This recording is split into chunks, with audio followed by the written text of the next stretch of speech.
चूल्हे पर रखे गर्म तवे से जैसे ही अनीता ने रोटी को पलटने की कोशिश की, उसके मुंह से दर्द भरी सिसकारी निकली। उंगलियां रोटी के बजाय तवे से छू गई थी।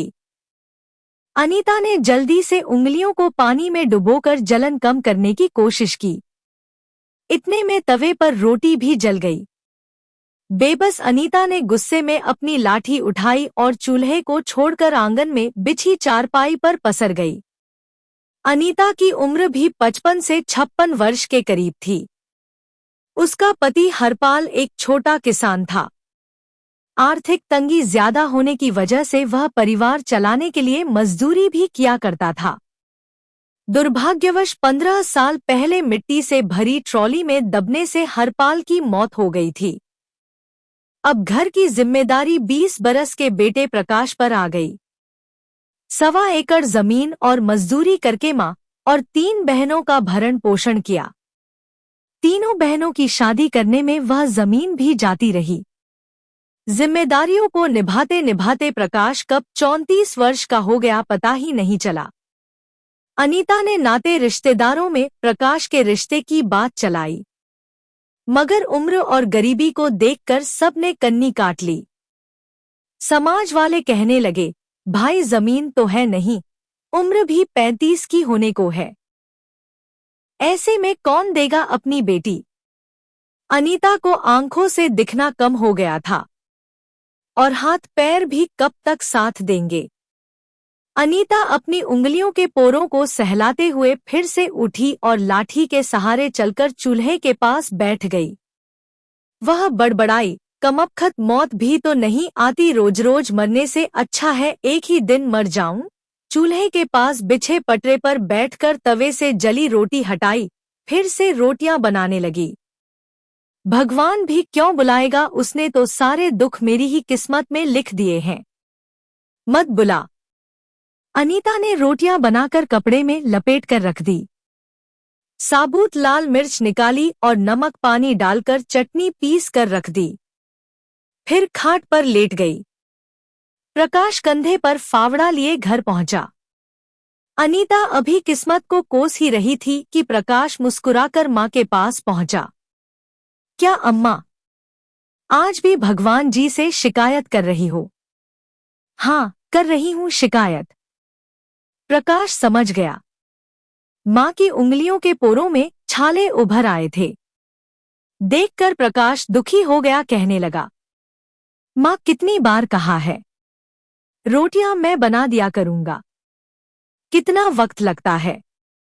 थोड़ी सी रोटियों में जला ली ना अपनी उंगलियां। अनीता सूबकने लगी।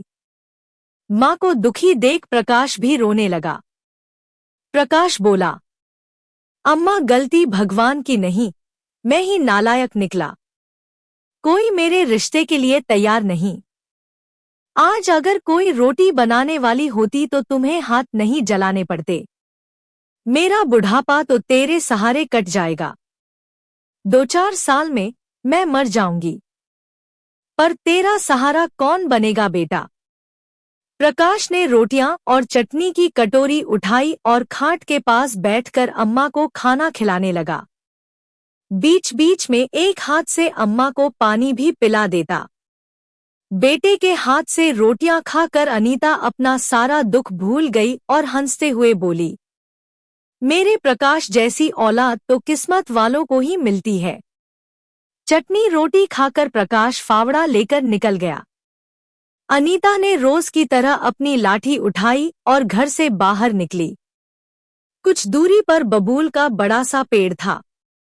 वहां पर पेड़ के नीचे औरतें घर के काम से फ्री होकर टाइम पास और हंसी मजाक के लिए जमा हो जाती थी। उनका रोज का काम कांटेदार पेड़ के नीचे चुगल पुराण को ताजा करना था। अनीता को देखते ही 2 औरतों ने आगे बढ़कर अनीता को सहारा दिया और खाट पर बिठाया और उसको सम्मान देने के लिए सभी ने उसके पैर छुए। उनमें से एक बोली, मां जी, प्रकाश चला गया क्या? हाँ, रोटी खाने आया था, खाकर चला गया।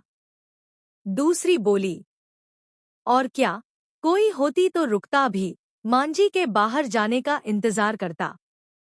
सभी औरतें खिलखिलाकर हंस पड़ी। अनीता ने बुरा नहीं माना। वह जानती थी, जैसी भी है, औरतें खराब नहीं हैं। साफ दिल की है तभी तो उस जैसी गरीब बेबस को इज्जत देती हैं। औरतों ने अनीता को चुप देखकर बात शुरू की। मांझी, रोटी बेलने वाली चाहिए एक। किसी रिश्तेदार से कहिए रिश्ते के लिए कोई गरीब की हो। सबसे बोल लिया। अनीता ने बात अधूरी छोड़ दी। मांझी, आपका बेटा श्रवण कुमार है। इतनी उम्र हो गई, कभी किसी की बहू बेटी को नजर उठाकर नहीं देखा। अपने मोहल्ले में उस शांति के छोरे हरीश को देखो, कई बार तो मोहल्ले वालों से पिट चुका है। 48 बरस का है। अपनी जात वालों ने नहीं दी तो कुजात वाली को ही ले आया। सुना है अच्छी खासी कीमत देकर खरीदी है। बड़ी उम्र की लगती है। बाप ने ही बेच दी। तुमने कब देखी? कुएं से पानी भरने गई थी। रास्ते में देखा तो ढोल बजवाते हुए घर ले जा रहा था। अरे रामू ने ही तो जुगाड़ किया है हरीश के लिए। चलो, राम मिलाई जोड़ी बन गई। सभी खिलखिलाकर हंसने लगी। औरतों की बातें शरारती होने लगी थी। अनीता उठकर लाठी टेकते हुए घर आ गई। मन में बेचैनी हो रही थी। कुछ सोच विचार करने के बाद वह घर की कच्ची कोठरी में घुसी और खुरपी से एक कोने को खोदने लगी। करीब 1.5 हाथ नीचे गड्ढे से एक पोटली निकाली और गड्ढा भर दिया। पोटली को छप्पर में खोसकर वह खटिया पर लेट गई। प्रकाश का काम से लौटकर आने का वक्त हो चुका था, मगर अनीता ने रात की रोटियां नहीं बनाई। प्रकाश पहुंचा, फावड़ा कोने में रखा और चूल्हे को उदास देखकर बोला, अम्मा आज रोटी नहीं बनाई क्या? अनीता उठी और वह पोटली लाकर प्रकाश के हाथ में थमा दी। अम्मा, यह क्या है? इसमें चांदी के जेवर है। मैंने बहू के लिए बचा कर रखे थे। इन्हें बेचकर बहू ले आ। प्रकाश हंसते हुए बोला, अम्मा पगला गई हो क्या? बहू कोई बाजार में बिकती है जो ले आऊं? हाँ बिकती है। उस पार मोहल्ले का हरीश लेकर आया है, आज पैसा देकर तुम भी ले आओ। अम्मा गांव में थू थू हो जाएगी। नाते रिश्तेदार सब क्या कहेंगे? सब आना जाना बंद कर देंगे। क्यों होगी थू थू? इतनी ही चिंता है नाते रिश्तेदारों को तो क्यों नहीं करा देते तुम्हारा ब्याह? किसी ने पूछा है आज तक तुझसे? मरते मरते उंगलियां जलाऊं मैं, जीते जी सुख नहीं देखा। बिना पोता पोती का मुंह देखे मारना चाहता है मुझे। अनीता फफक कर रो पड़ी। अम्मा के आंसू प्रकाश से नहीं देखे गए। रुआसी आवाज में बोला, अम्मा रो मत, तू जैसा कहेगी वैसा ही करूंगा। तेरे सिवाय मेरा है ही कौन दुनिया में, अब चुप हो जा। प्रकाश की बात सुनकर अनीता के आंसू थम गए। वह ऐसे खुश हुई जैसे बेटे की सगाई पक्की हो गई हो, जैसे बहू आने ही वाली है। अनीता की खुशियों को पंख लग गए। पूरी उमंग के साथ उठी और झटपट खाना बनाया। सुबह होते ही प्रकाश साइकिल लेकर बाजार गया। वापस लौटकर उसने माँ के हाथ पर 13,000 रुपए रख दिए। अनीता ने पूछा, बस इतने ही? अम्मा, चांदी का भाव ही क्या है, सुनार ने काट कर इतने ही दिए। इतने में बहू कैसे आएगी? मैं क्या जानूं? तुमने कहा तो बेच आया। अब मैं नहीं जानता। अनीता बोली, तू रामू से बात कर, कोई ना कोई रास्ता निकल आएगा। अनीता की आंखों में पनप रहे सपने मुरझाने लगे। गरीबी की खाई में उसकी हसरतें फिसलती और मरती रही हैं। गरीबी ना होती तो प्रकाश के पिता मिट्टी में दबकर क्यों मरते? प्रकाश अपनी उम्मीदों को क्यों दफन करता? झोपड़ी में मायूसी ना होती। दादी कहने वाली तुतली आवाज गूंजती। गरीबी ने सब उम्मीदें खत्म कर दी थी। गरीबी एक बार फिर सपने के आकार लेने से पहले ही रोड़ा बन गई। प्रकाश खुद की किस्मत को कोस रहा था। अम्मा को बुढ़ापे में सुख ना दे सका, 13,000 में भैंस नहीं आती, बहू कहाँ से आएगी। उम्मीद तो नहीं थी, लेकिन अम्मा की जिद की खातिर प्रकाश रामू के घर पहुंचा। कुंडी खटखटाई। रामू लंगड़ाते हुए बाहर निकला और पूछने लगा, प्रकाश तुम यहाँ कैसे? बस ऐसे ही भैया। आओ बैठो। काफी देर तक इधर उधर की बातें करने के बाद भी प्रकाश के मुंह से असली बात नहीं निकली। रामू ने मसला भांप लिया। बोला, प्रकाश तुम्हारे ब्याह का क्या हुआ? कुछ बात बनी? नहीं भैया, इसी आस से आपके पास आया हूँ। आस से मतलब? भैया जैसे हरीश को औरत दिलाई वैसे मुझ पर भी मेहरबानी कर देते। रामू को झटका लगा। वह गुस्से में बोला, प्रकाश तुम क्या समझते हो मुझे? मैं औरतों की दलाली करता हूँ क्या? अरे नहीं भैया, मुझ पर यह पाप ना चढ़ाओ। किसी का घर बसाना पुण्य का काम है। स्वार्थ की दुनिया में आप भगवान से कम नहीं हैं। भगवान से तुलना होते ही रामू का गुस्सा हवा हो गया। वह गर्व के साथ बोला, वह सब ठीक है प्रकाश, पर कोई बाप अपनी बेटी यूं ही नहीं देता।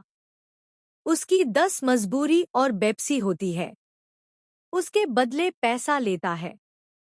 कितने पैसे लेगा भैया? अब यह तो वही बता सकता है कितने लेगा। 40,000 या 50,000? भैया मेरे पास इतने पैसे कहाँ है। सोचा था तुम्हारी कृपा से घर बस जाएगा। कितने हैं तुम्हारे पास? मेरी हालत आपसे छुपी थोड़े ही है, 10,000 है।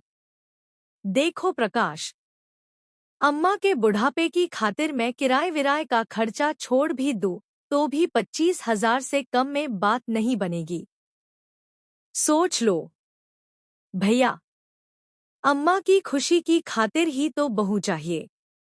मरते मरते अच्छे दिन देख लेगी। रामू कुछ देर मौन रहने के बाद सोच कर बोला, अम्मा की खुशी की बात है तो एक काम कर सकता हूँ। जिंदगी भर के लिए ना सही कुछ सालों के लिए खरीद लो। 5 साल के लिए उधार दिला दूंगा। अम्मा इससे ज्यादा जिएगी नहीं। प्रकाश को झटका लगा, कुछ साल के लिए? मैं तो जीवन भर किसी की बेटी को सम्मान पूर्ण जीवन देना चाहता हूँ। प्रकाश चिंता में डूब गया। फैसला कठिन था। मन तो हुआ कि मना कर दे, मगर तभी अम्मा के चेहरे पर तैरती मुस्कान याद आ गई।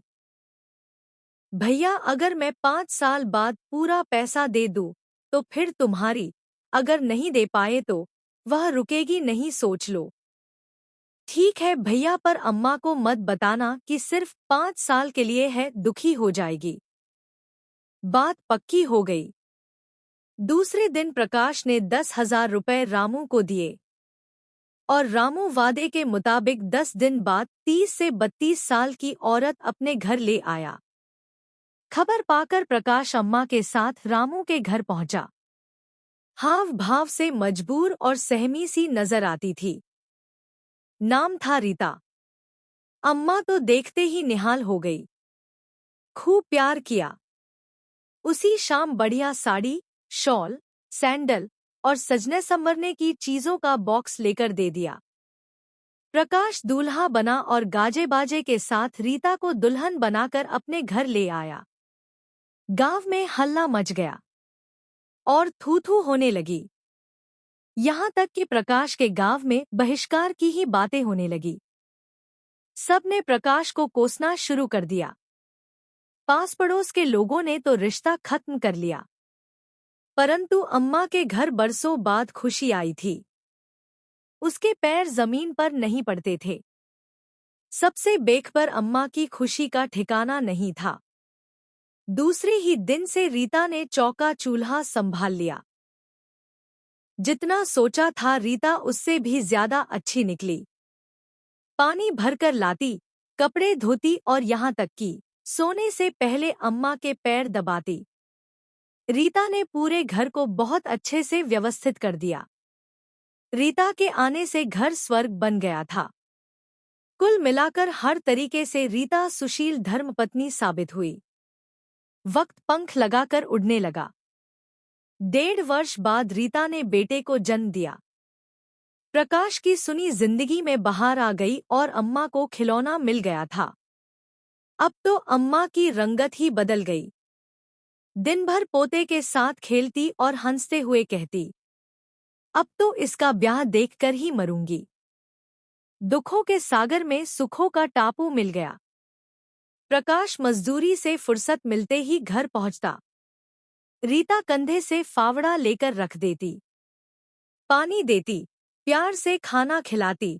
प्रकाश बुरे दिन भूल गया। रीता बोलती कम थी। बच्चे की उछल कूद ने घर को खुशियों का आंगन बना दिया था। घर में प्यार और सुख की महक बस गई। देखते ही देखते 4 साल बीत गए। रीता से बिछड़ने का साल शुरू हो गया।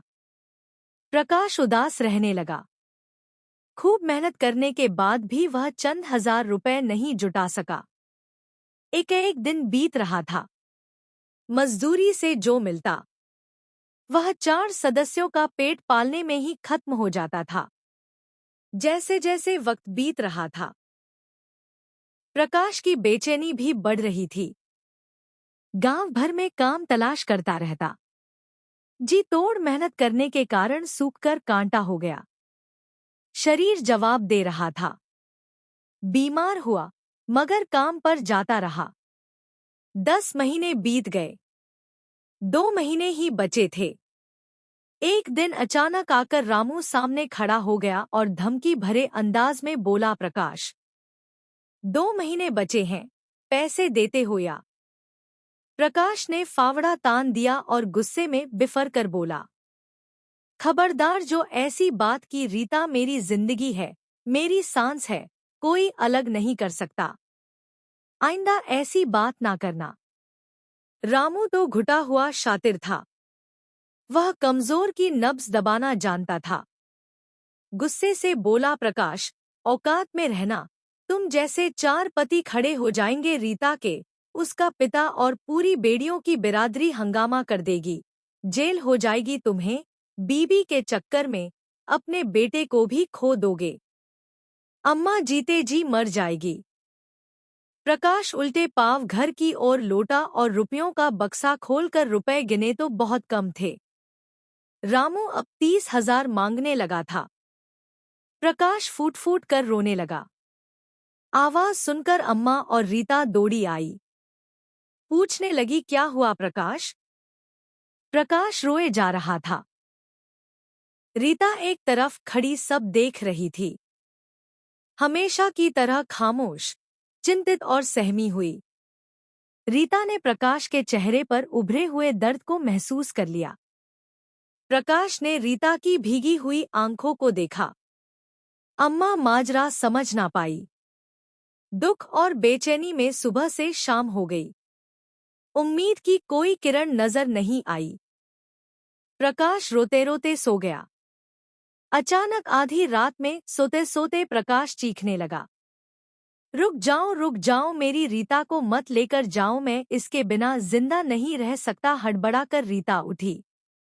अम्मा दौड़ी आई। बच्चा सहम गया। अम्मा बोली, क्या हुआ बहू? यह चीख क्यों रहा है? रीता हमेशा की तरह खामोश, बेचैन और चिंतित। अम्मा इन सब बातों से अनजान थी, नहीं समझ सकी। अब सिर्फ 3 दिन बाकी थे।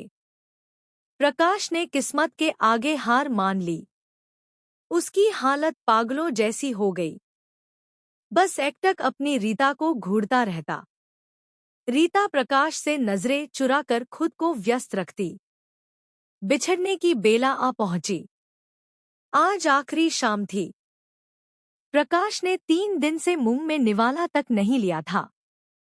रीता ने अम्मा के काफी देर तक पैर दबाए। बेटे को सीने से लगाकर खूब प्यार किया। बेटे को अम्मा के पास लिटाकर प्रकाश के पास पहुंची। और प्रकाश के सीने से लग गई। दोनों के आंसू रुकने का नाम नहीं ले रहे थे। रीता पहली दफा फूट पड़ी और दोनों हाथों से कसकर प्रकाश को पकड़कर बोली, मुझे बचा लीजिए, मैं तुम्हें छोड़कर जाना नहीं चाहती। मुझे अपने बेटे और अम्मा से अलग मत होने दो। दोनों फूट फूट कर रोए। रोते रोते सुबह हो गई। पंछियों की मधुर आवाज फिजाओं में गूंजी। प्रकाश ने रीता का हाथ पकड़कर कहा, तुम्हें मुझसे कोई अलग नहीं कर सकता, भगवान भी नहीं। इतना कहकर सुबह 5 बजे ही बाहर निकल गया। रीता की हालत बिल्कुल ऐसी सुहागन की थी जिसे कुछ देर में विधवा का आभास हो चुका था। उसे एहसास था कि शाम को किसी भी वक्त उसके विदाई हो जाएगी और उसे प्रकाश से अलग कर दिया जाएगा। दोपहर 3 बजे प्रकाश मिठाई के डिब्बे के साथ घर लौटा और खुश होता हुआ बोला, रीता, अब यह उदासी छोड़ो, अब कोई तुम्हें मुझसे, मेरे बच्चे से अलग नहीं कर सकता। रामू के मुंह पर पूरी रकम मार कर आया हूं। इतने पैसे? हाँ, अब कोई चिंता नहीं। खुद को 2 साल के लिए गिरवी रख दिया मैंने। मंजीत चौधरी के यहाँ 32,000 में 2 साल मजदूरी करूंगा, प्रकाश ने खुश होते हुए बताया। रीता सिहर गई। यह तुमने क्या किया? घर कैसे चलेगा? वह मुझे नहीं पता। खुद को गिरवी रखने से ज्यादा कीमती मेरे लिए तुम हो। लेकिन रोजी रोटी का इंतजाम। लंबी खामोशी के बाद रीता पहली बार चहकी, मुस्कुराई और प्रकाश के गले लग गई, बोली, तुमने मुझे नर्क में जाने से बचा लिया। मेरा आंचल खुशियों से भर दिया। औरत होने का सच्चा सुख दिया है तुमने। मेरी उधार की खुशियों के लिए तुमने खुद को गिरवी रखा। अब तुम्हें मुक्ति दिलाने का हक मुझे दे दो। और रीता ने प्रकाश का फावड़ा अब अपने कंधे पर रख लिया।